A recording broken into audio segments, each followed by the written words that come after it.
King, Chapter 7. What kind of a boat? Josh asked.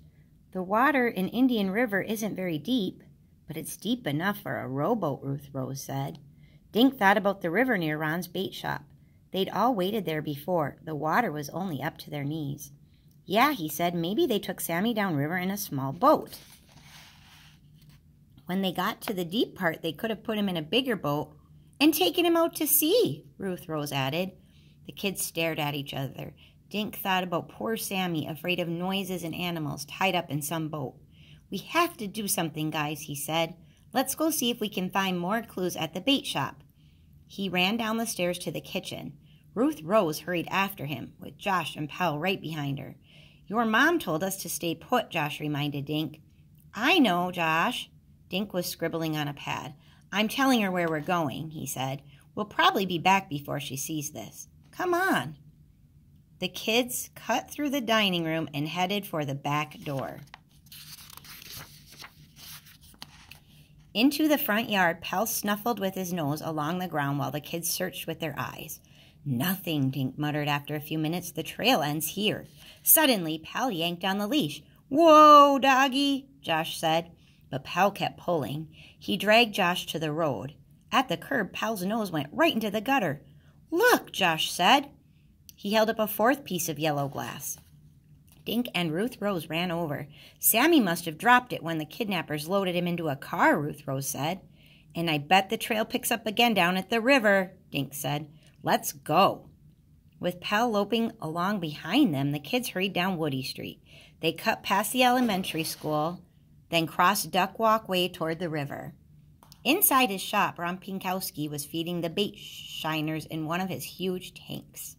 Hey, I heard about that boy disappearing, Ron said when he saw the kids. He didn't disappear, Josh said. He was kidnapped. Ron nodded. That's what Officer Fallon said, and they stole one of my rowboats. Can you show us where the boat was? Dink asked. Sure, come on.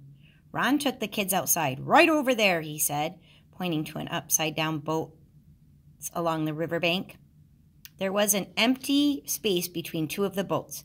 They broke my padlock and took a pair of my brand new oars, too. Thanks, Mr. P, Dink said. The kids hurried over to the rowboats and searched for yellow glass. Pal sniffed the ground for a few seconds, then flopped under a tree and closed his eyes. The kids examined the ground where the boat had been. They didn't find any glass at all. Let's look in the driveway, Dink suggested.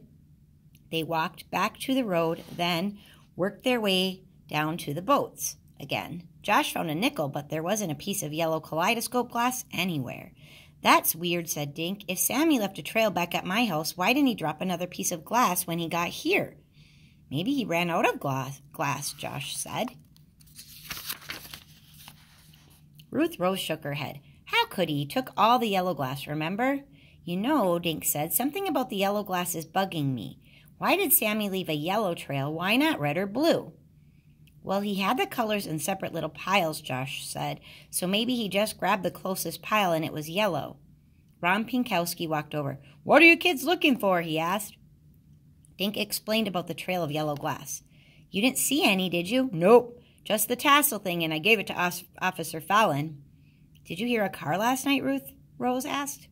Ron grinned. The way I snore? A tank could drive down here and I'd snooze right through it. Let's go back and see if my mom is home, Dink said. She might have found out something. Thanks, Mr. P. The kids and Pal hurried back to Dink's house. His mom was on the phone looking worried. She made a motion for the kids to sit. They did, with Pal at their feet. A minute later, Dink's mother hung up the phone. That was Officer Fallon, she said. The police are searching everywhere. They're checking the train station, the airport, and every boat on the river. But so far, they aren't having any luck.